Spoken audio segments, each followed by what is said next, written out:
কেমন হয়? বাগেরহাটে যদি পান সেই মিষ্টির দোকানের সন্ধান, যে মিষ্টির দোকানের মিষ্টি দিয়ে বাগেরহাটের বণিক আর জমিদারদের আসর হয়ে উঠত জমজমট, যে দোকানে সরপুরি আর মালাই চপের জন্য লাইন লেগে থাকতো বাগেরহাটের প্রভাবশালী ব্যক্তিদের। খুবই সাদামাটা আর সাধারণ পরিবেশ দেখে বোঝার উপায় নেই এ দোকানের আভিজাত্য কতটা গভীর। তবে কাছে গেলেই বিশেষভাবে নজর কাড়ে এ দোকানের সেই আগেরকার প্যাটার্নে তৈরি বিভিন্ন রকম মিষ্টি দেখে।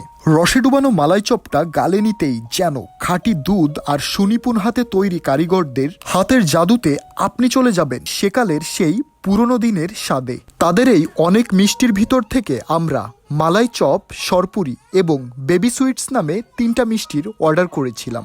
বন্ধুরা, বর্তমানে খাবারে যে পরিমাণ ভেজাল, সেখানে তাদের সরপুরি আর মালাই চপের স্বাদ যেন এক স্বর্গীয় সুখ।